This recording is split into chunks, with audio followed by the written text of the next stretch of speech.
Hi. How many of you know what a stolon is? Not all? Good, because this is what I intend to tell you. In botany, stolons are a plant propagation strategy. Seeds are plant embryos, whereas stolons allow plants to move further. Among the stoloniferous plants, the plants that can propagate via stolons, we have all variety of irises, creeping buttercups, and everyone's favorite, fragaria, also known as strawberries. Have you ever picked strawberries? When you search for fruit through the leaves, you see these threads that extend from plant to plant. These are the stolons. And all the plants connected via stolons together form a single genetic organism. Now, the theme of today's event is seeds of change. But as you might have already understood, I'm not going to talk about seeds. I'm going to talk about stolons of change, intended as groups of individuals forming networks that spread in a capillary way.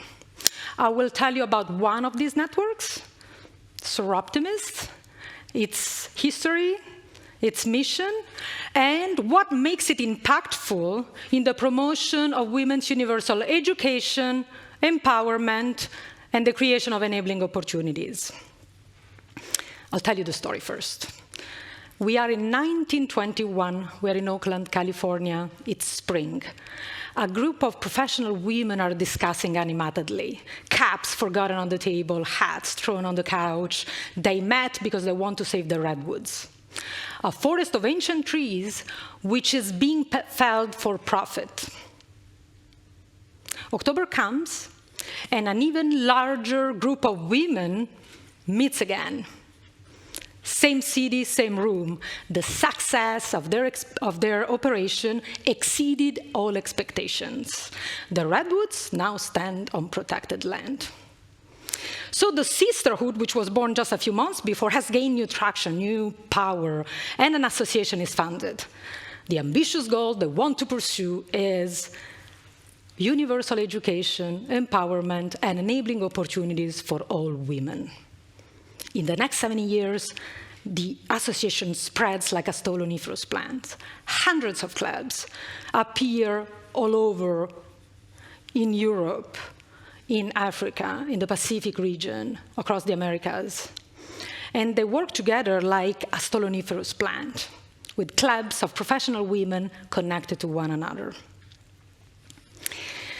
And the goal, so the work they do together, is the creation of a fair world. So thanks to the work of these and many, many women, we take now back a step to 2024. Education and empowerment are no longer on the agenda. This is going to be the shortest talk of the day, an inspiring story of unconditional success. As we know, women all over the world have finally attained pay equality, equal opportunities, not to mention a healthcare system which is optimally considerate of their specific needs. You smile with polite perplexity, because you know that this does not correspond to our reality. Gender inequalities are still pervasive. For instance, in 2023, the 75% of unpaid labor has been handled by women around the world. Unpaid labor or unpaid work refers to all these activities of care or domestic work that are needed for the well-being and sustenance of society. One of such activities, for instance, is the collection of water. And UNICEF calls it a colossal waste of time for women and girls because it costs them 200 million hours every single day. And this translates into less time spent in school or in activities that would generate revenues. And income and opportunity loss results into vulnerability, exposure to violence, and, of course, poverty.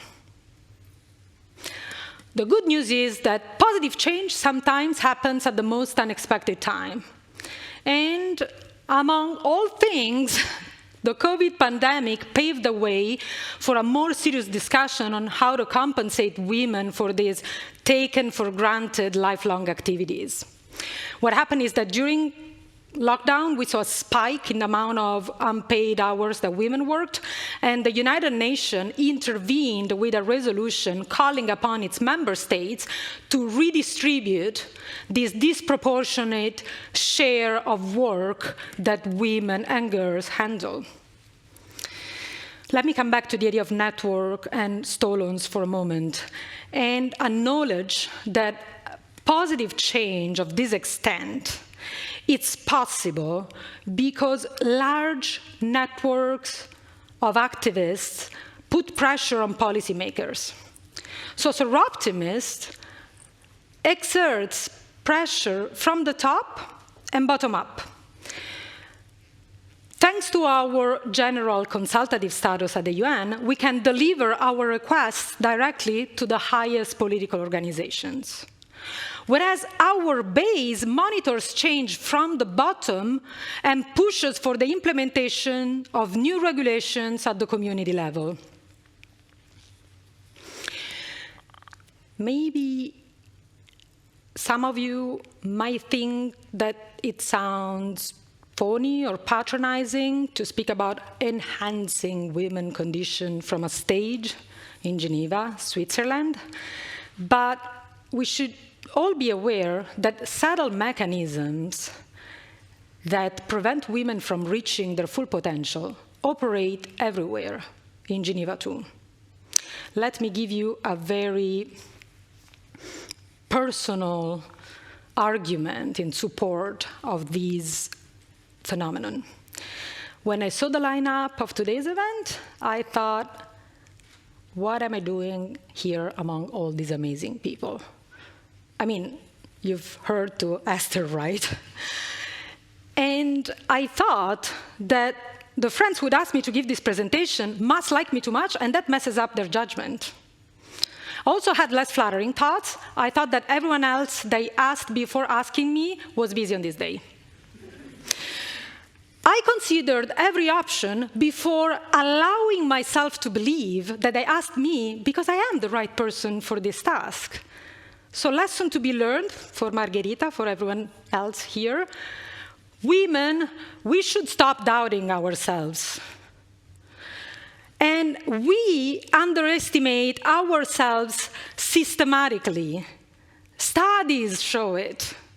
So if you read the report that was written by the Confidence Code for Girls in partnership with YPOLS, you will see that girls show a drop in their confidence level between the age of 8 and 14.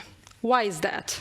Well, they present many reasons, but in a few words, we could say that this is because this is the age when the difference between being a girl and being a boy is taught to them.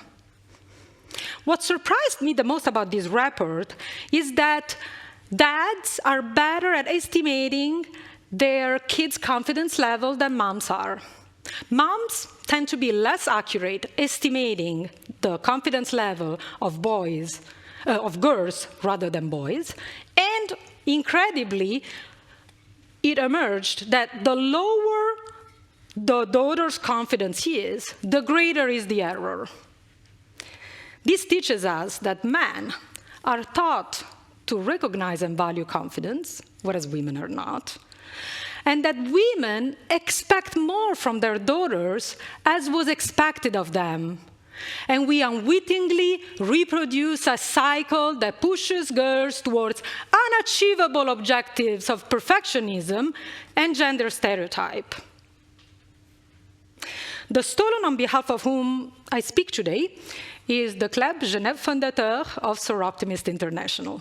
There is us and many others, spread around 120 countries for a network of more than 60,000 women.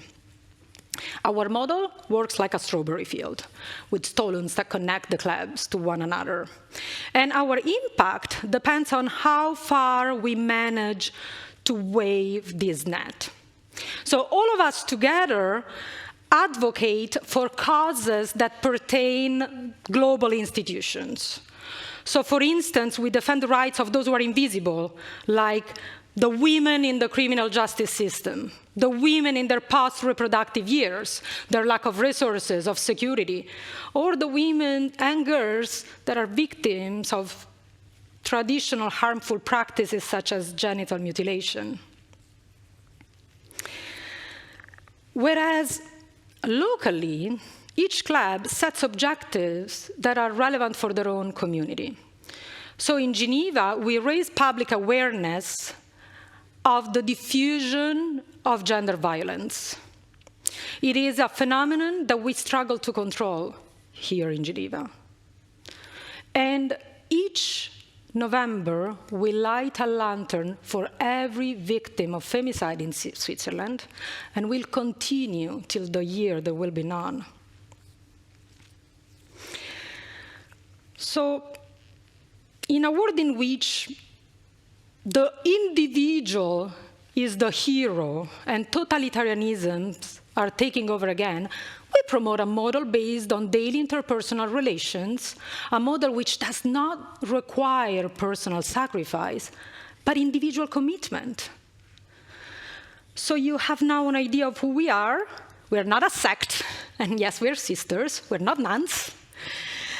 And our name, Soroptimist, was coined from Latin, from the word soror, meaning sister, daughter, friend, and optima, meaning the best. So Soroptimist should be understood as the best for women. And I understood. I was asked to give this talk today because this is the best for me. It is empowering, and that's what we do. We promote education, empowerment, and enabling opportunities for all women. We are more than 100 years old. And the recipe for our longevity is threefold.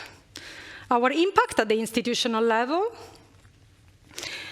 the relevance of our mission, and our network and its capillary diffusion. Being part of a network is a freeing experience.